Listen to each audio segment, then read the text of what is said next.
Así que no vamos a dar más de lo que vale por el tema y lógicamente ya vamos a estar hablando entonces con Mercedes Pombo. Buenos días, Mercedes. Buenos días, ¿cómo va? Muy bien, ¿cómo estás vos?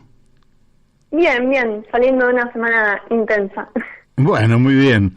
Me parece muy bien porque los jóvenes tienen que vivir intensamente. Mercedes, ustedes constituyen una organización que, si no me equivoco, se llama Jóvenes por el Clima. ¿Me podrías explicar de qué trata esta organización? Sí, Jóvenes por el Clima es una organización que surge al principio del año pasado a partir de las movilizaciones masivas contra el cambio climático que se produjeron a nivel internacional y protagonizadas principalmente por la juventud. Y bueno, en este marco decidimos que haya una referencia en Argentina, pero también entendiendo que la referencia, el movimiento internacional en Argentina tiene que ser un ambientalismo cíclico que también entienda qué implica el ambientalismo para Latinoamérica. Bien, o sea, ustedes conciben que el problema ambiental lógicamente no respeta las fronteras ni municipales, ni provinciales, ni nacionales. Son temas que involucran a toda la humanidad. Y no porque los intereses que están del otro lado tampoco reconocen límites geográficos. Uh-huh. Muy bien, muy bien. Acá, cuando decís intereses, ¿vos querés decir que hay intereses económicos que anteponen su ambición de lucro, su avaricia al bienestar general, a la defensa del ambiente? Sí, bueno, y creo que eso es algo que se hizo muy evidente en esta pandemia, que además se relaciona mucho con la problemática ambiental por ser de origen zoonótico, que son enfermedades que se relacionan con la degradación ambiental. Y creo que se hizo muy evidente cómo hubo una oposición entre, por ejemplo, economía y salud, que evidentemente si colapsa el sistema sanitario no puede sobrevivir la economía, y que en realidad lo que se está protegiendo son los intereses económicos y algunos poderes fácticos.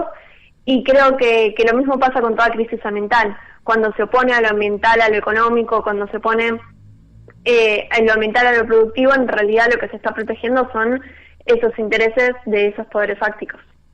¿Cómo estás viendo, por ejemplo, voy a un tema particular, pero después seguimos con temas generales, pero estos incendios que se estuvieron dando en Córdoba, por ejemplo, que incendian bosques y que se presume que detrás de esos incendios hay una intencionalidad que es construir barrios en altura de naturaleza cara, digamos. ¿Cómo están viendo eso ustedes?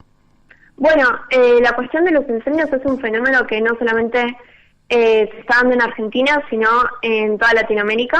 Uh-huh. Y es un fenómeno recurrente, pero este año fue especialmente grave y sigue siendo muy grave porque sigue habiendo focos de incendio en todo el país.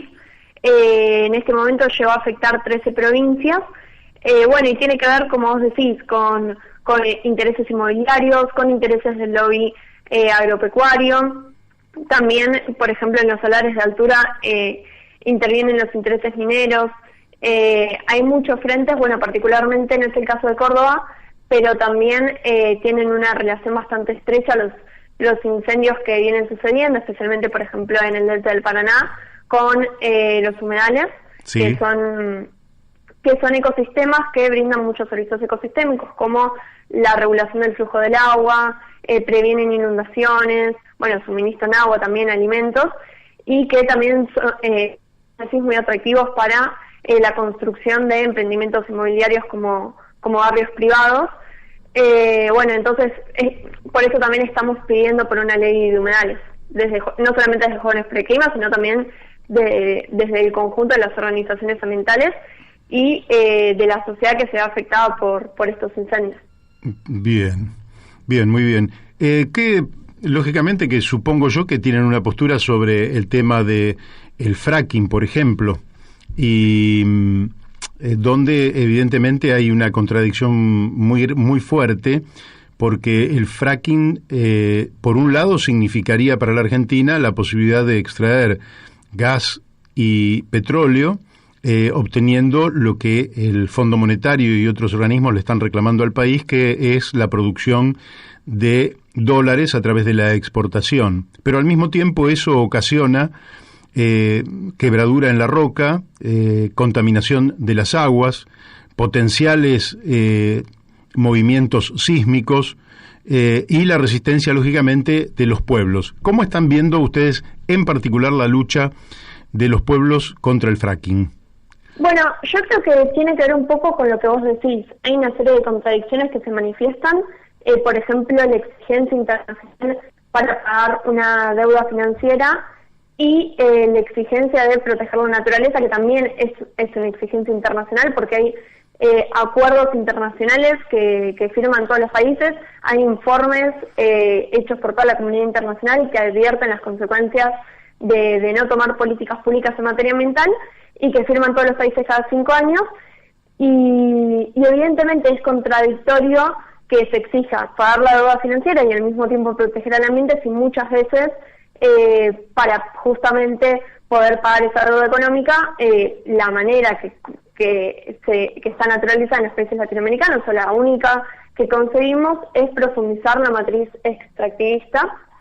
Yo creo que el problema es evadir esa contradicción y que aparte parte de un concepto erróneo desde la teoría, porque desde lo económico se piensa lo ambiental como una externalidad, no se lo tiene en cuenta a la hora de tomar políticas, ni tampoco durante toda la carrera, por ejemplo.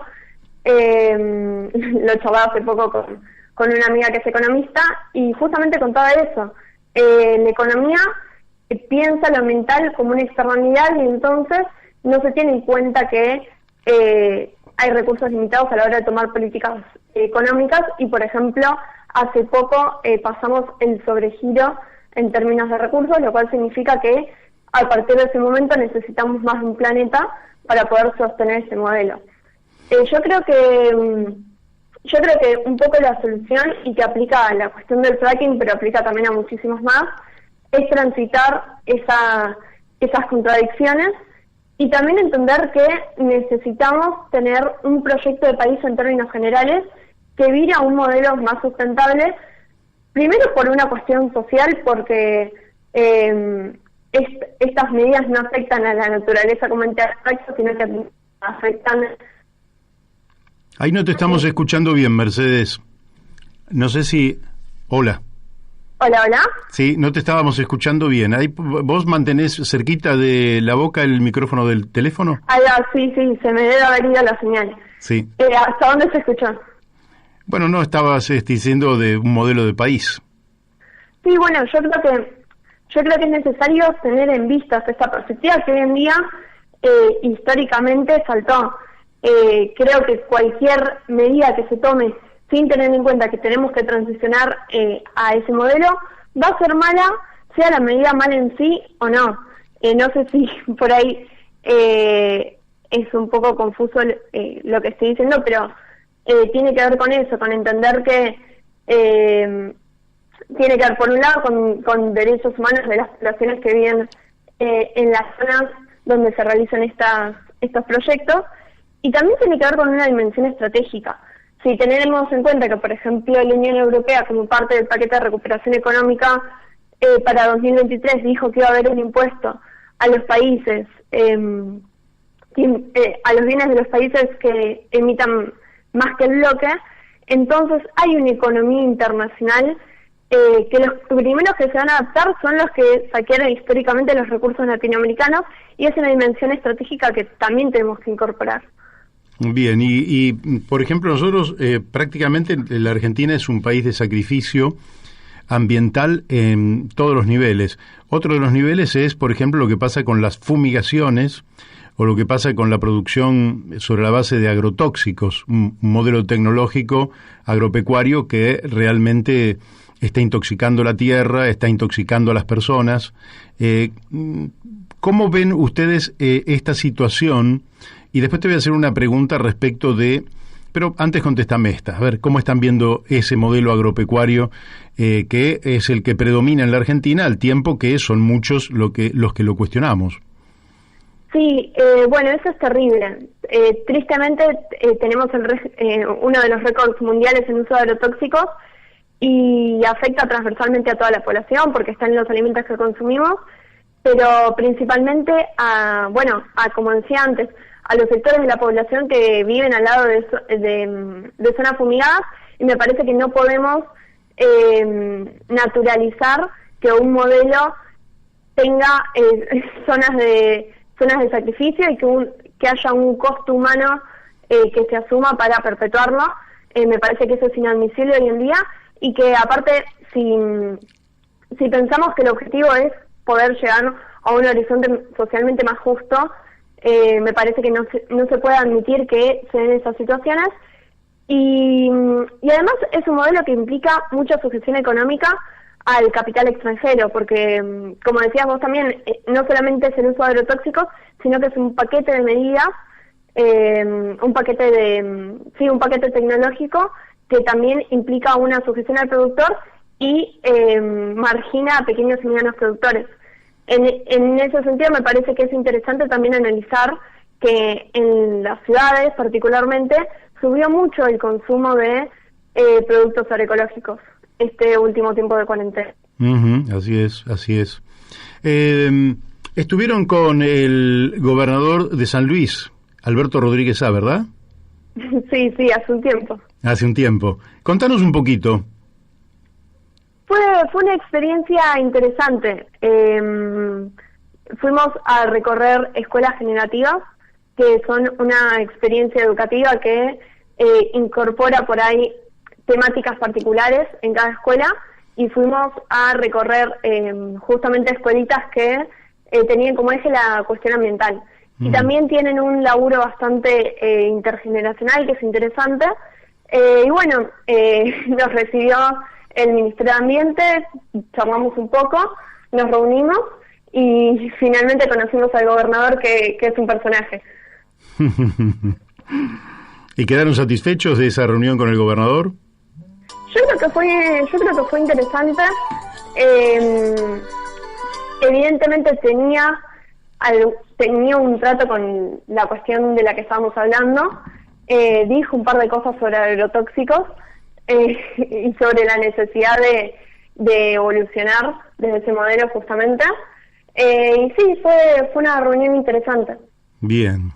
Quiere decir que ustedes no ven que la dirigencia política esté totalmente subordinada a los criterios de mercado para la producción, porque uno de los problemas ideológico y económico es que en la medida en que todo se subordina sin otra consideración al mercado, y el mercado está determinado por la demanda, todo eso termina en este modelo que hoy vivimos y sufrimos en la Argentina, y que, como vos bien decís, es un modelo sin destino, porque en definitiva, si está consumiendo recursos a mayor velocidad de los que la Tierra los puede recrear, indudablemente no tiene destino este modelo. ¿Vos sentís que en la dirigencia política entonces no todos seguirían el modelo, digamos, de ese liberalismo mercantilista? Sí, yo creo que el liberalismo mercantilista, quizás son muchos quienes no lo siguen, pero en la cuestión específica de poner énfasis en la cuestión ambiental, me parece que son muy pocos, y que incluso quienes tienen esta perspectiva no la aplican significativamente en los hechos, que es por un lado por una falta de voluntad política, pero también es porque falta esa conciencia social que permita... Ahí. ¿Se me corta? Sí, se cortó ahí. Vos dijiste, lo último que te escuchamos fue falta esa conciencia social que nos permita...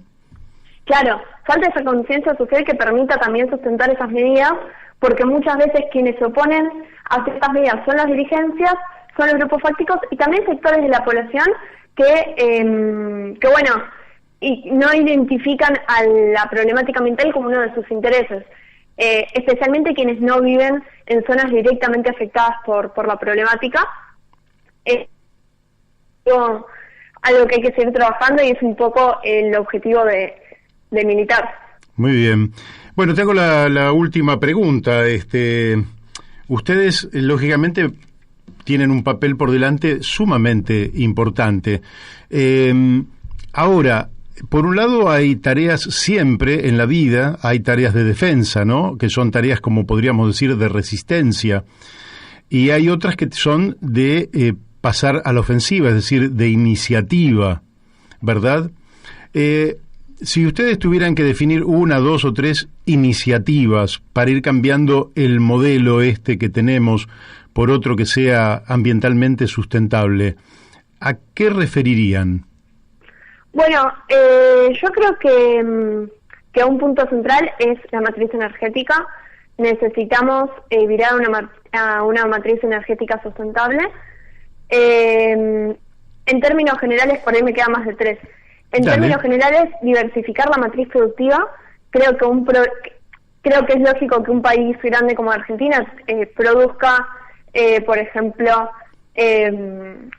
produzca alimentos y tenga una producción agropecuaria, pero no puede pasar que tengamos, como hoy en día, un monocultivo de soja que ocupa el porcentaje de territorio que ocupa. Creo que eso es central. Creo que también es central el ordenamiento territorial y repoblar el país. Me parece que eso es algo que muchas veces no se vincula a lo ambiental, pero la concentración de población y el hecho de que no haya zonas periurbanas que, por ejemplo, puedan abastecer a las ciudades y la cuestión del transporte y una serie de cuestiones hacen que un ordenamiento territorial favorezca mucho a la situación ambiental. Y bueno, en definitiva me parece que es necesario también transicionar un modelo que ponga el eje en la industria, una industrialización sustentable, y que no sea un país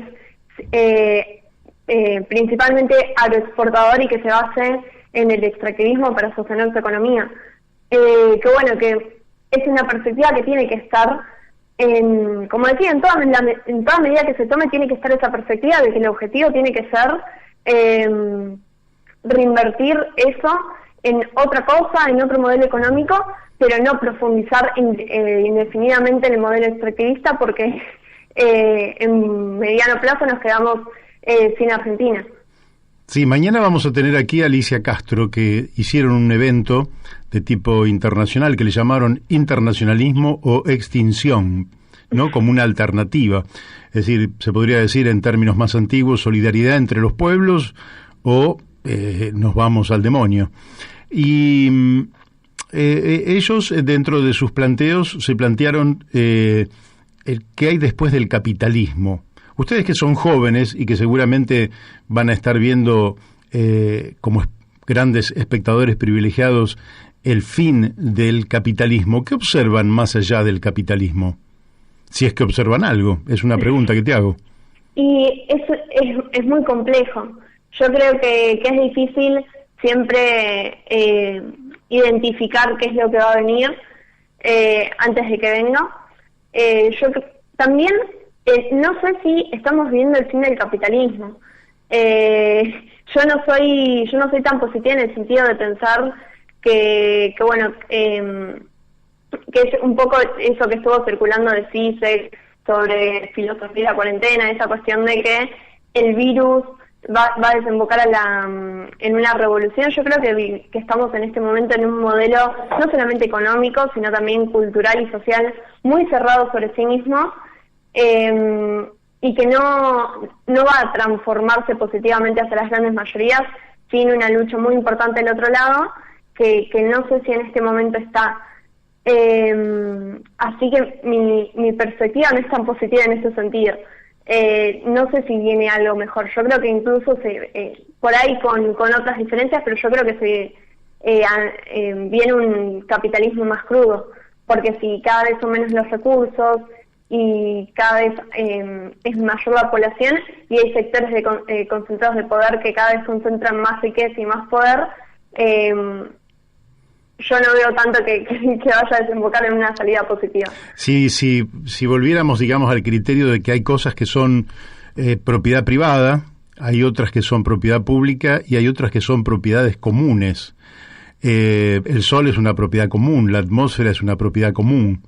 ¿No sentís que los pueblos tienen la obligación, el deber de luchar por los bienes comunes? Sí, por supuesto. ¿Y que esos no pueden estar en la esfera de lo particular? Sí, eso sin duda, y creo que esa es una de las grandes preocupaciones que tienen que primar hoy en día, porque, y esto es algo que se viene diciendo hace bastante, pero creo que hoy es más cierto que nunca, si las guerras antes fueron por el petróleo, ahora van a ser por el agua, y agrego por los recursos naturales en términos generales, y me parece que tiene que haber una tensión sobre los recursos naturales que nunca hubo históricamente, y principalmente eso, tiene que ser un movimiento de las grandes mayorías.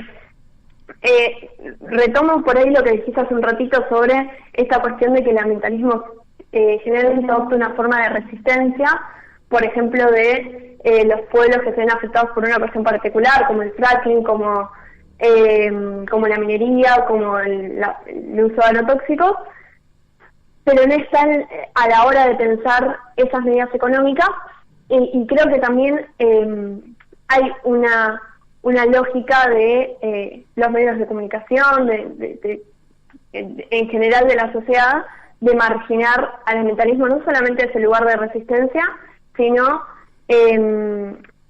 circunscribirlo a la cuestión de la naturaleza en sí. Y bueno, creo que hay que romper un poco con eso, y también entender que es una cuestión principalmente social, y como vos decís, que se relaciona con defender nuestros recursos naturales y nuestros bienes comunes como humanidad. Muy bien. Bueno, Mercedes, te agradezco muchísimo tu participación aquí en La Brújula. ¿Cuántos años, pregunta el operador, tenés? Somos gente grande nosotros, te lo aclaro. 20. 20 años, muy bien. Bueno, sos parte de la esperanza que tenemos para adelante, vos y tantos jóvenes que efectivamente abrazan esta causa, que la comprenden, que saben que es parte de un todo y que hay que cambiar ese todo para poder justamente defender la vida, que es la clave de todo esto. Te mandamos nuestras felicitaciones y seguramente volveremos a estar charlando en otro momento. Bueno, excelente, un saludo. Bueno, Mercedes, muchísimas gracias. Bueno, hemos hablado con la joven por el clima, Mercedes Pombo, y como ustedes ven, nos ha dado una clase acerca de lo que tiene que ver justamente con la defensa del ambiente, la defensa del clima, la defensa del ámbito en el cual se desarrolla la vida. Porque yo recuerdo también, porque alguna vez fui joven, pero lo veía a Carl Sagan, y cuando muestra la imagen del planeta Tierra desde 6.000 millones de kilómetros, y el planeta Tierra es apenas una partícula de polvo suspendida en el cosmos, él dice, en esa partícula ha pasado la vida de la humanidad, han pasado las guerras, han pasado las pasiones, han pasado las ambiciones, las avaricias, han pasado todos los sentimientos, el amor, ha pasado todo. Y por ahora no conocemos ningún otro lugar donde poder desarrollar la vida. Es un acto de locura no cuidar el lugar donde vamos a desarrollar nuestra vida, donde van a desarrollar la vida nuestros hijos y nuestros nietos.